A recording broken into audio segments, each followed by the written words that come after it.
Good morning, everyone. Thank you for coming to the RCRA Industrial and Hazardous Waste Rule Package Number 2 Stakeholder Meeting. This stakeholder meeting, if you saw the agenda, we'll be going over 4 different rules, or y'all will be making comments on 4 different rules. We'll be here to listen. We did send out Gov2Livs that identified that you can submit comments all this week and then going out 2 or 3 more weeks. I think it's to the 9th of August. We'll be receiving electronic comments up to that point, and then we'll be incorporating those comments into the preamble of each rule and using those comments to help guide us in our rule writing. The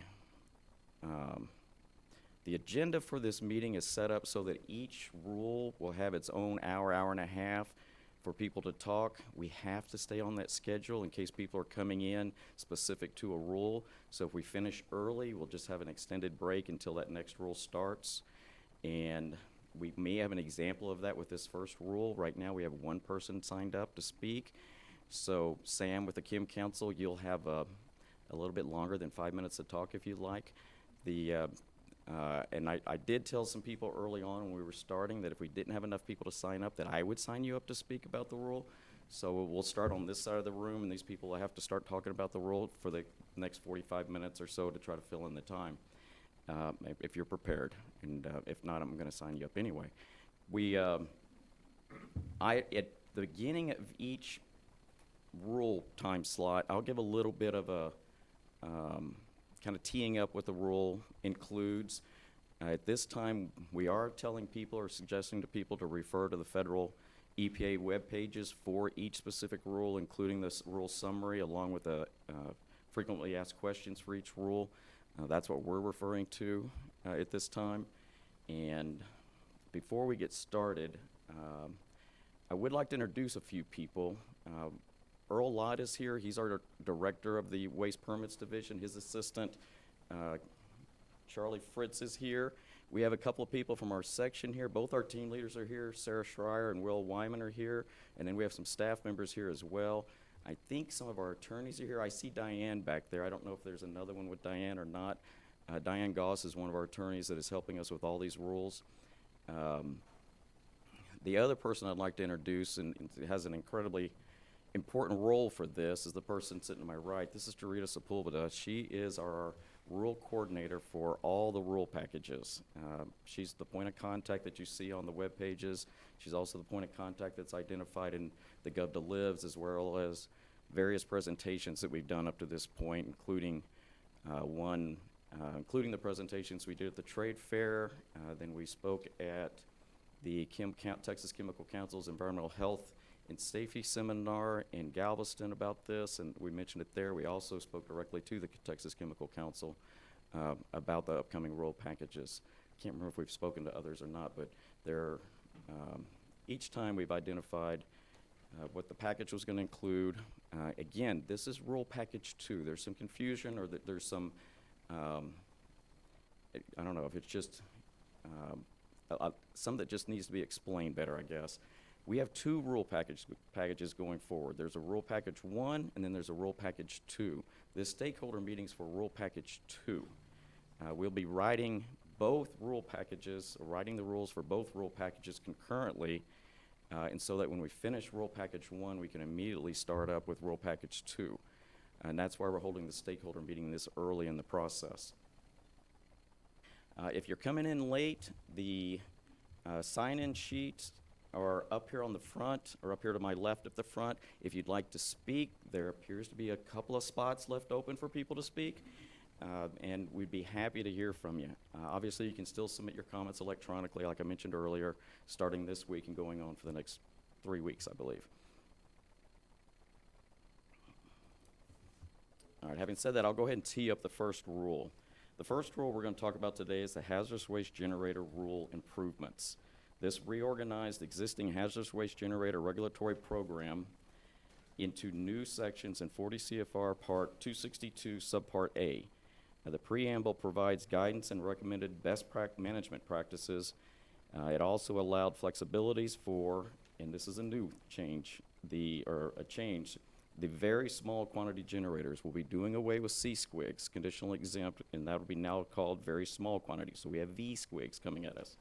That'll be consolidated into V-squigs consolidation into large quantity generators under the same or under the control of the same person without a manifest. So very smalls can send waste to their big sisters, if you will, without generating a manifest. Another item in the rule is the episodic generation, and then also large quantity generators can receive a waiver for a 50-foot container storage for ignitable or reactive waste. Now, some of that's the more flexible parts of the rule. The more stringent parts, which we have to adopt all the more stringent parts. One of them is there will be additional marking and labeling for regulations for hazardous waste containers and tanks, including identifying the hazards of contents. Also, there's additional reporting requirements, including biennial reporting for non-permit recyclers, re-notification for small quantity generators, and closure notifications for large quantity generators. And at this time, we'll take our first speaker, who I believe is Sam,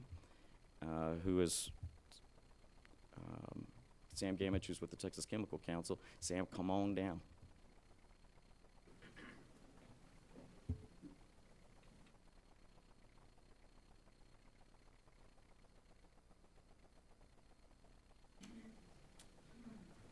Thank you for having me. I guess I'm going to be the only speaker, but I don't have that many comments. For the record, Sam Gamage, General Counsel at Texas Chemical Council. First, I'd like to thank TCEQ staff for hosting this stakeholder meeting and allowing input on both verbal and written on this rule package, and we will be submitting additional comments in writing going forward. I'm here to comment mostly in support of the TCEQ adoption of the EPA Hazardous Waste Generator Improvement Rule. We agree that TCEQ should adopt all of the requirements in the rule, and we do have a few clarifications that we'd ask TCEQ to consider in the implementation of this rule package. First, I would ask if TCEQ will provide any time for implementation of these requirements so that companies will have time to update their own internal processes. Next, under 40 CFR 262.10 G2, the conditional exemptions for generators, there are concerns that this language would classify a generator that fails to comply with any condition for exemption as non-compliant and possibly subject to penalties under the requirements for a higher level generator. We ask if TCEQ will be issuing guidance for clarification so that there's a fair and reasonable application of this rule, and to clarify that an alleged violation will only be applied when that is alleged to be a nonconformance, which would not impact the exemption. On the section regarding labeling, we ask that TCEQ please clarify in the preamble that there are multiple ways of communicating the hazards or indicating that the hazards of the waste and is not limited to the examples provided within the requirement. There's concern that the use of alternative methods of communicating the applicable hazards and acceptance during the investigation. On large quantity generator closure requirements, we ask that short-term or temporary central waste accumulation units used for no more than 90 days that are primarily event-related, like maintenance events or spill cleanups, we ask that they would be excluded from closure registration requirements.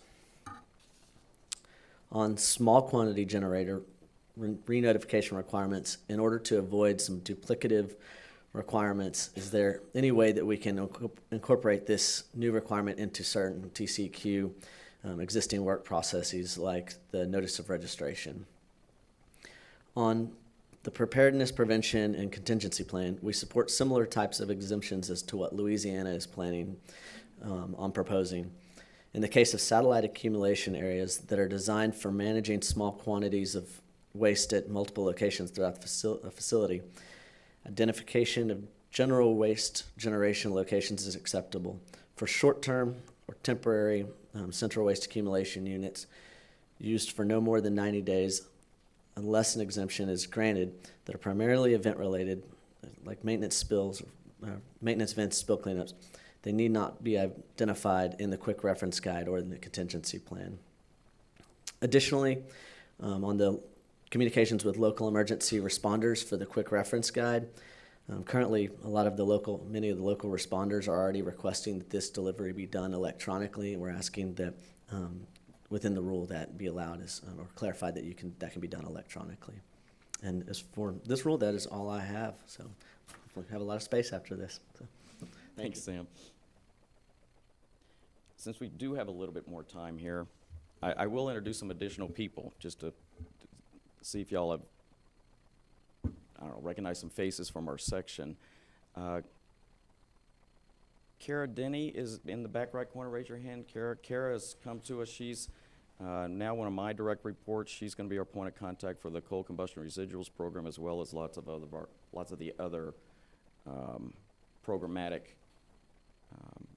systems and developments that we have going on. And then going straight across, we have our intern, Sydney Knodel is here. She's from A&M. She lives in Wisconsin. She's been with us all summer. And I'm trying to look around. Do we have more people? Scott Green is here. Most of y'all probably know Scott and Shree. Jesse's up here to my left. I'm sure you know who Jesse is. Am I missing anybody else that's back there from our section? Okay. All right. Well, this is where the part of the program gets a little different in that I'll give us about a 5-minute break or a 5-minute sit around, because if people come up in the next 5 minutes that want to sign in and talk right quick, then we'll let them talk. Unfortunately, we do have to stay on schedule, and so I'll wait about 5 minutes here, and then we'll release until we come back for the next section, which will start at 11. And we'll be around to talk if you'd like to talk. Okay, we'll wait for 5 minutes before I release everyone. Thank you.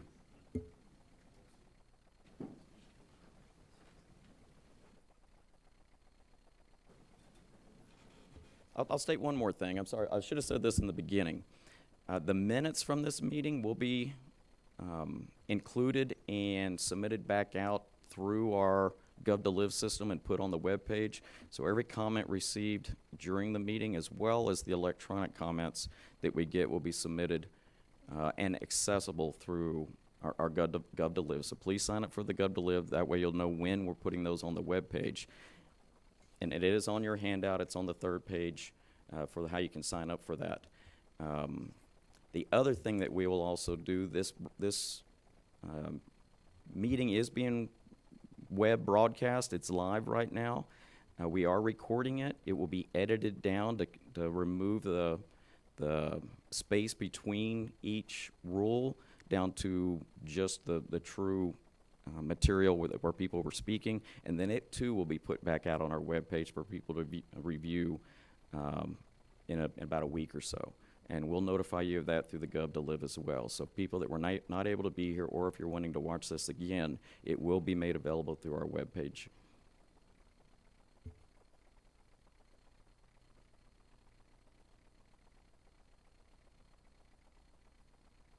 Okay, we'll hang out for about 5 minutes in case people walk in and want to sign up to speak. And I'll keep notifying people that walk in. If you did walk in after we started, we have a sign-up sheet at the front of the room. If you're wanting to speak on the rule that we are addressing right now, please sign up because you'll be up next.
Okay, I think that's been close to 5 minutes. I think we're going to take an extended break now, and we'll start back up at 11 with the definition of solid waste vacatur, and we'll discuss that rule at that time. If people would like to start signing up for that rule, please do so, and that'll give us an idea of how long we'll be addressing that rule.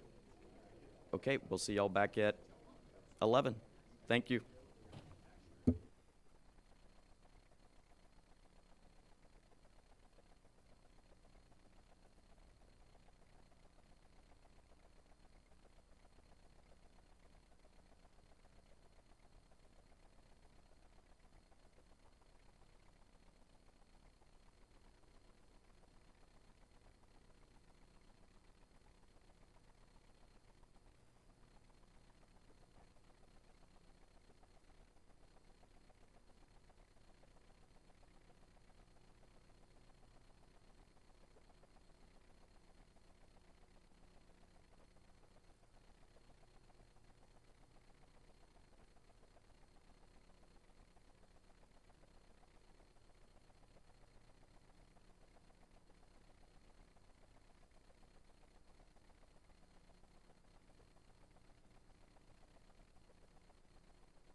We'll get ready to start here in a second.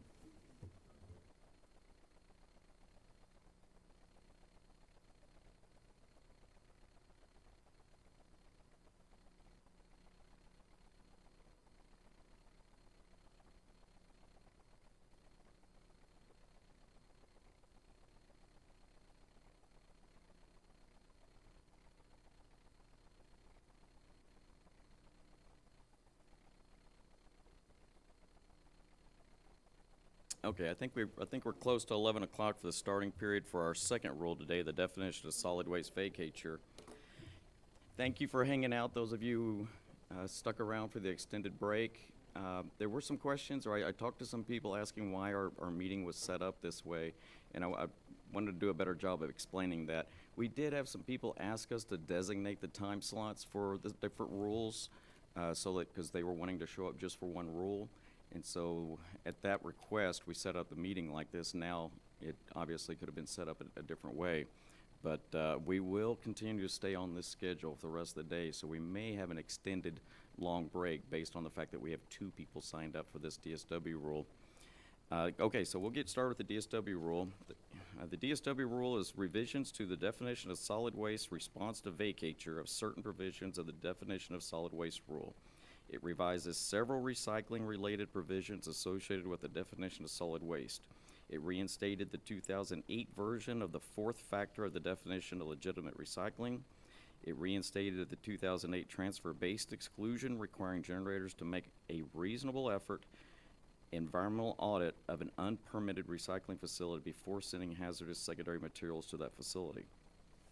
And we'll go and get started, and I believe Sam is the first one signed up to speak again. Sam, are you here? Excellent. We'll start with Sam, then after Sam, Carl, I believe, is signed up to speak.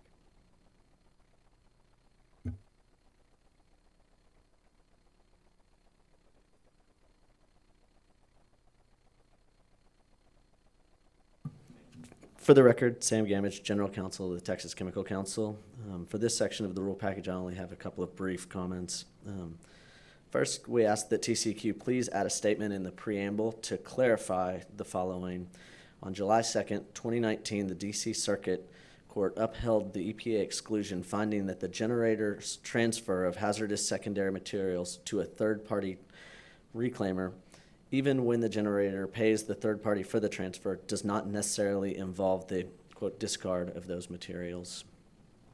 Additionally, we asked TCEQ to vacate the 2015 verified recycler exclusion for hazardous waste that is recycled off-site, except for certain provisions, and adopt the reinstated transfer-based exclusion from the 2008 rule.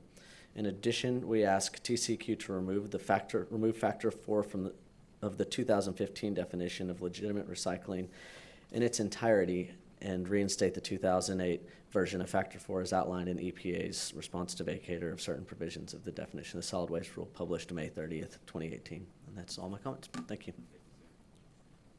Thank you, Sam. Carl, if you're ready to go, we can move on. Yeah. Thank you, Carl. Thank you. My name's Carl Palmer. I'm one of the owners of TDX Associates. We operate a RCRA permitted recycling facility in Robstown, Texas at the U.S. Ecology RCRA TSDF. We operate that facility on any given day. We have about 300 or 400 active profiles from our generators of recyclable material it is legitimately recycled. Our operation is essential to the efficient operation of the Gulf Coast refining complex, and the recycling of these materials is very important to that efficient legal operation that without recycling the disposal system wouldn't have capacity for. So I strongly encourage the efficient recycling of these many hazardous wastes that Texas generates a lot of. And in our specific facility, we do primarily oil-bearing hazardous waste from petroleum refining and similar products from petroleum manufacturing. But of those 400 or so waste profiles, they last a year, and so we review them constantly. We might receive 4,000 shipments in a year, and that receipt and acceptance and efficient management through our process is governed by a 200-page permit from the TCEQ that was referenced and incorporated our permit application that is about 2,000 pages of descriptions, engineering reports, carefully crafted waste analysis plans, inspection procedures, and schedules. But that all provides a definite framework for the operation of our facility, that when the regional office comes out to look at us, or our permit writer from Austin comes out to look at us, we all know what to expect. He knows what to expect. He helped us craft some of the determinations. I know your section helped. We had months of discussion over just one page in the application that was then incorporated by reference into the permit. And so it's hard for me to imagine that 400 waste streams every year being adjudicated or implemented without a process, that every individual waste stream is is its own, basically its own variance, its own, not just by the generator, but by the recycling facility, without structure. And we have a valuable partnership with not just the TCEQ, but with our generators. And it really works. I've been doing this for 30 years, our technology was developed to comply with the land ban, to allow, at the last year that these materials were received at landfills without treatment, our records showed 800,000 tons of these solids were disposed at the company I worked at. That's not the whole country. That was the largest TSDF company in the country at the time. And through permitted recycling, there is it's not rigid. I mean, you don't develop a 2,000-page permit rigidly. There's a lot of balance that goes into that, but it's a process that that produces records. When an inspector comes in, she can ask for, well, show me what a day looked like. To look at a whole year of our records. Show me what a day looked like, and if everything worked well, then that sample verifies that our process is working. But she gets to pick the day, we don't, and we drill down to every weight, every sample, every inspection schedule. Did you guys find, caps were all in place, leaks were managed? So that process, while there is some burden to it, it allows the efficient recycling of these materials that is essential to the industrial activities of Texas. And so,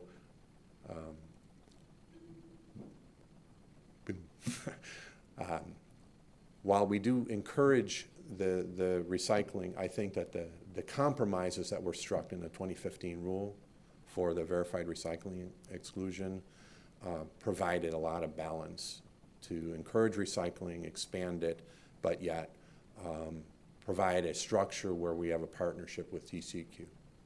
And I would encourage that be largely kept in place. And it is possible to do that. Thank you. Thank you, Carl. Do we have anybody else that would like to sign up? Okay, well, this concludes our definition of solid waste vacature rule package that we're listening to for the 11 o'clock hour. We're scheduled to take a lunch until 1:30. We'll start back at 1:30 on the pharmaceutical rule, and we'll see you then. Thank you.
We'll get started in about a minute.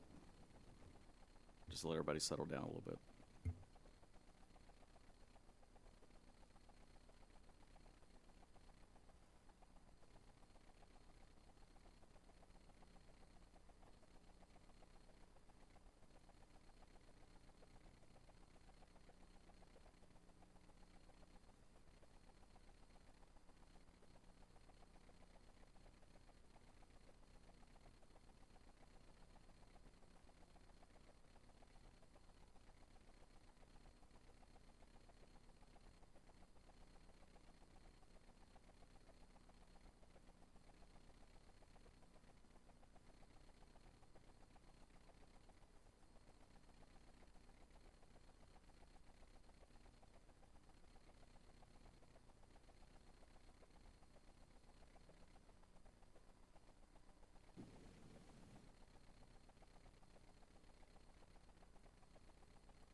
All right, good afternoon. Thank you for coming back for the remaining part of our four-part rule series for the stakeholder group. We are about to start the 1:30 time slot where we'll be speaking about the hazardous waste pharmaceutical management rule. And I want to give you all a couple other bits and pieces of information. For one, my name is Bob Patton. I think I failed to introduce myself earlier today. The other part is that some people have been asking us about the schedule for this rule package. This rule package will be going to a proposal agenda probably early summer 2020 is what we're trying to schedule it for. It's scheduled that way because we have to do the rule package, or have to do our RCRA rule package 1 prior to this rule package. But in speaking with some of you, I tried to explain that the reason that we're having this stakeholder meeting so early is that we're hoping to concurrently write both sets of rules at the same time so that when we wrap up the first rule package, we can immediately go into the second rule package and the rule be mostly written at that time and there wouldn't be any downtime. All right, so starting at 1:30, and I believe we have a couple of people signed up. I haven't checked yet. Do we have, Jesse, will you check and see and tell us how many people we have signed up? It may just be one.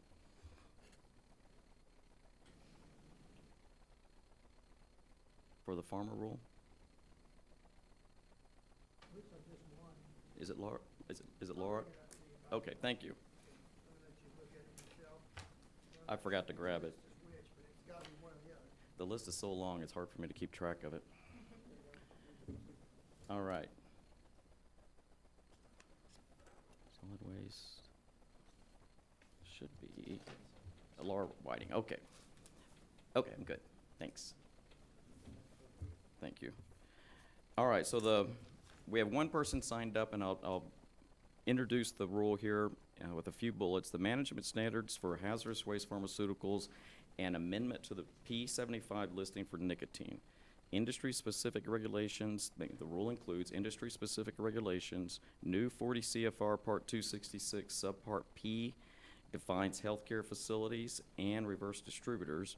The regulations for healthcare facilities mirror our universal waste regulations, and the regulations for reverse distributors mirror our large quantity generator regulations. It prohibits sewering of any hazardous waste pharmaceuticals, and under the new rule, nicotine replacement therapies will be exempt from the P75 listing. It may be discarded as non-haz waste. And I believe we have one person, Laura Whiting, is up.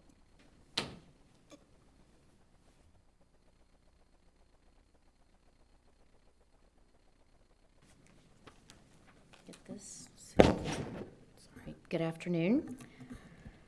My name is Laura Whiting. I'm with Foley & Lardner in Dallas, a law firm, and I'm working with a large hospital system that does a lot of work in Texas. We want to thank you for convening a separate stakeholder subgroup for addressing EPA's new hazardous waste pharmaceutical rule, also known as Subpart P. The healthcare and reverse distributor industries are unique, as you know, and the Subpart P management standards for healthcare facilities and reverse distributors address their waste issues in a very unique, targeted fashion. Overall, we support EPA's new approach taken in the Subpart P rule for managing waste pharmaceuticals, both hazardous and non-hazardous, and we encourage TCEQ to adopt Subpart P consistent with EPA's rules and to provide additional flexibility where TCEQ has the authority to do so. In particular, we're very pleased that when managed under Subpart P, a hospital's hazardous pharmaceuticals will no longer count toward the facility's RCRA generator status, and that's a big deal for us. A lot of pharmaceuticals are considered acute hazardous waste, so when generating greater than 1 kilogram per month, a hospital can be considered a large quantity generator. That means the hospital or other healthcare facility must implement cumbersome large quantity generator requirements that don't really fit a decentralized healthcare environment. These LGQ requirements include container location and weekly inspection requirements, contingency planning, and emergency procedures. When we're talking about pills that are, this big. it requires preparedness and prevention procedures and extensive personnel training in accordance with with Part 265 requirements and maintaining job descriptions. So again, those are cumbersome, and under the new Subpart P rule, those will be streamlined for hazardous pharmaceutical waste generators. That's a good thing, and it really can't happen soon enough. So we support your efforts, and we also do have a couple of concerns with the rulemaking that we'd like to go ahead and raise today. First, I want to talk about EPA's change in the presumption of the point of generation for hazardous pharmaceutical waste. Many hospitals send unused prescription and non-prescription pharmaceuticals through the reverse supply chain for potential manufacturer's credit and then possible reuse, reclamation, or disposal. For decades, industry, EPA, and TCQ have viewed the point of solid waste generation for these unused pharmaceuticals to be located at the reverse distributor or the manufacturing facility where the meds are made. And that is the point where traditionally we've viewed the final decision for discard to be made at the reverse distributor or the manufacturing facility, not the healthcare facility, not the hospital or pharmacy. But EPA stated in its preamble to the final pharma rule its understanding that almost no prescription pharmaceuticals in the reverse distribution chain are ultimately reclaimed or reused. In other words, EPA now assumes that all unused pharmaceuticals in the reverse distribution chain are ultimately discarded by the reverse distributor or manufacturer. Thus, if sent to reverse distribution for manufacturer's credit, the waste is considered now hazardous at the healthcare facility. In other words, Subpart P, and Subpart P has a solution for that. They have a practical management system that we can incorporate into our practices in a reasonable way with the point of generation at the healthcare facility. But that won't become effective in Texas for another 18 months or so. So that means that hospitals must, we think, we know hospitals, let me just back up. Given that the new rule assigns the point of generation for all prescription pharmaceuticals at the healthcare facility, regardless of whether the material can or will be reused, reclaimed, or eligible for manufacturer's credit, that creates a conundrum for us for the next 18 months. If EPA's presumption is in effect today, that means all hospitals must start characterizing and manifesting all hazardous pharmaceuticals, even if they're sent to reverse distribution.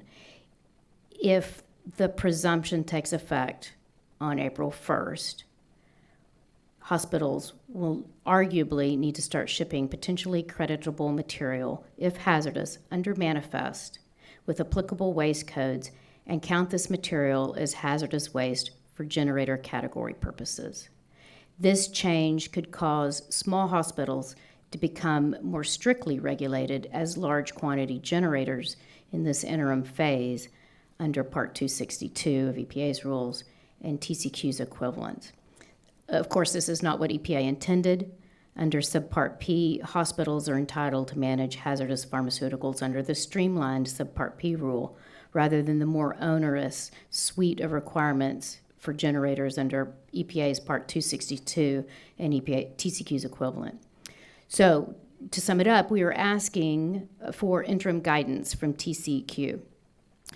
We would like confirmation from TCQ that hospitals and healthcare facilities may continue to send unused prescription and non-prescription hazardous pharmaceuticals through the reverse distribution chain as products rather than as solid waste, pending TCQ's adoption of the Subpart P rules. We believe that TCQ's rules are essentially silent on this issue, and therefore we think that perhaps TCQ may have some flexibility here to address that interim period and EPA's flip of presumption, which granted is just in the preamble. So we would appreciate if TCQ could look seriously at that issue. Our second issue is with regard to the P75 listing for discarded over-the-counter nicotine replacement therapies. Under the new EPA rule, FDA-approved over-the-counter nicotine replacement therapies, which is a mouthful, such as nicotine patches, gums, and lozenges, will no longer be considered hazardous waste when discarded. This part of the rule is considered less stringent than TCQ's or EPA's current rule and does not take effect in Texas unless and until the change is adopted by TCQ. So, of course, we encourage TCQ to amend its P75 listing as EPA has done. And also, we encourage TCQ to include this definitional change of the P75 waste code in the first solid waste rule package that you're working on, your phase 1 rule. In our view, this would be a simple, discrete definitional change that does not rely on additional rule changes in this suite of waste regulations and could be accomplished in simple fashion in phase 1. That would provide one element of relief for some healthcare facilities pending the full phase 2 rulemaking. So we'd ask that you consider that. Our third issue we just wanted to touch on, to reiterate, there's the prohibition on sewering of hazardous pharmaceuticals takes effect on August 21 in a month without any rulemaking on TCQ's part. We ask that TCQ consider publishing some sort of guidance early for the whole industry, healthcare and reverse distributors, as to how basically, two things really, making sure everybody is aware of this, and then indicating how TCQ might approach enforcement of that aspect of EPA's rule prior to the full TCQ rulemaking. So if you want to give that some thought. And then finally, we simply encourage TCQ to keep in mind that the current longstanding hazardous waste generator rules have never really been a good fit for the decentralized hospitals and other healthcare facilities. They manage relatively small volumes of waste, and it's handled by a lot of people. Implementation and compliance with these onerous rules has really been difficult for these industries for years, for the industries as a whole. And we trust that TCQ will not launch a healthcare facility enforcement initiative while this broader industry gears up to implement and transition the more practical Subpart P standards. That we appreciate your working on those as quickly as possible, but we ask that you keep the complications in the back of your mind and in the enforcement office as well. So I would like to conclude our remarks. We do appreciate your time and your attention to this rulemaking, and we really look forward to working with you over the next 18 months and providing any additional information we can to try to get this rulemaking right for everybody. So thanks very much. Thanks, Ms. Whiting. Is there anyone else that would like to sign up to speak about the pharmaceutical rule? Okay, not seeing anyone. We'll do like we did earlier this morning. I'll keep this open for a couple of minutes, and then I'll release everyone to come back at 3 o'clock for our last rule, and that one is on the industrial and hazardous waste fees, and Charlie Fritz will be teeing that one up for everyone. So if we don't have anybody come in the next couple of minutes, I'll release everyone and we'll come back at 3 o'clock. Thank you.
think we're good.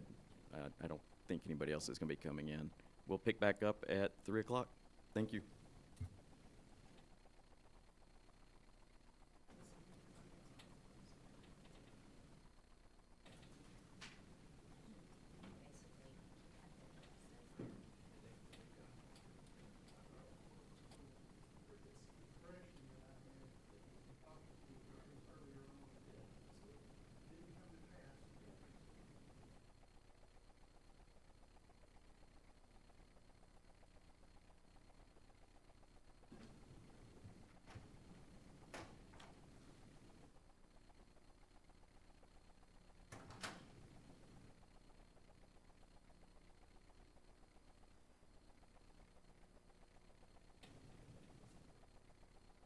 We'll start in 1 minute. Thanks.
Okay, we'll go ahead and get started. Again, thank you for coming to the 4-part series of the second rule package for the RCRA IHW rule writing. We're about to start our last rule, which is the industrial and hazardous waste fees rule, and Charlie Fritz will be speaking about it or teeing it up before we start taking anybody that wants to provide a comment verbally. Right now, we do not have anybody signed up. If we don't have somebody sign up in a few minutes, then right after Charlie talks, we'll go ahead and wrap it up. Okay, we'll turn it over to Charlie.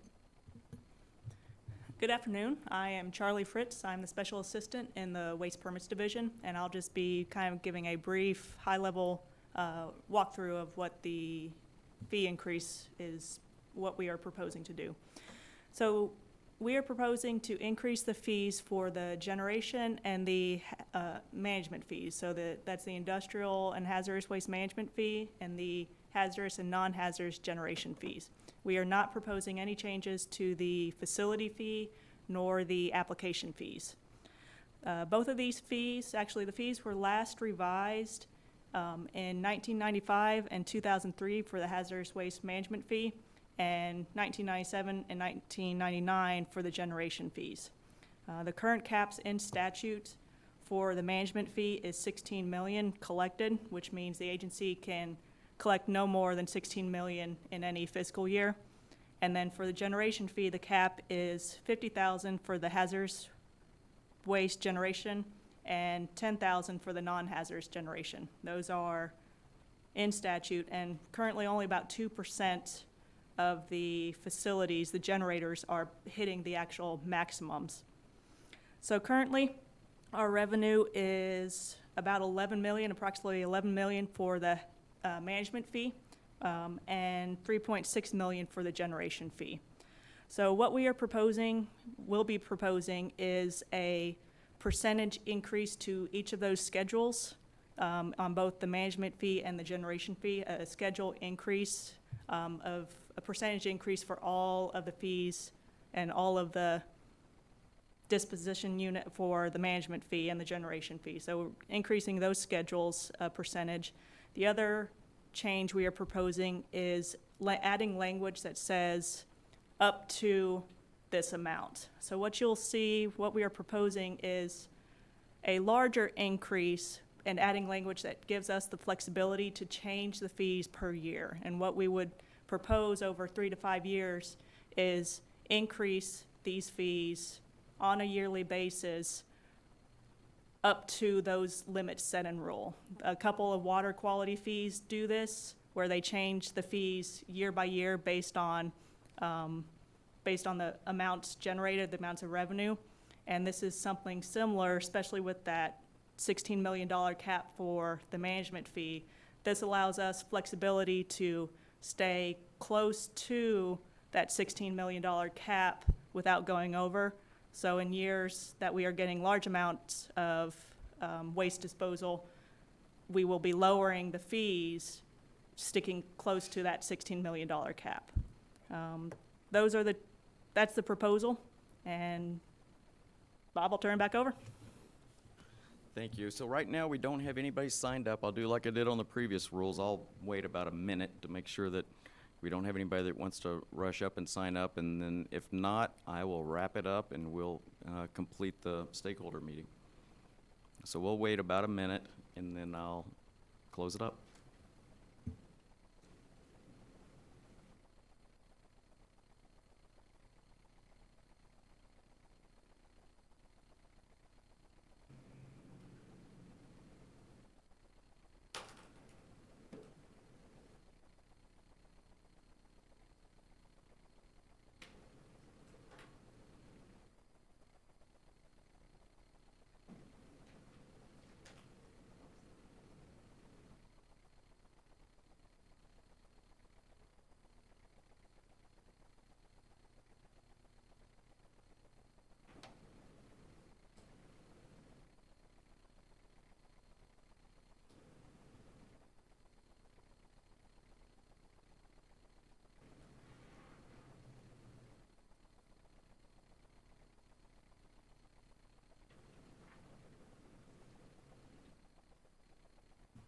I think that's close enough to a minute. All right, everyone, thank you. Drive home safely, getting back wherever you're going. Thanks again for coming to our meeting. And just make sure you've signed up for the Gov to Live. We'll be using that to identify when we're sending back out the copies of the minutes and any other updates we have to the rule packages. Thanks. Bye-bye.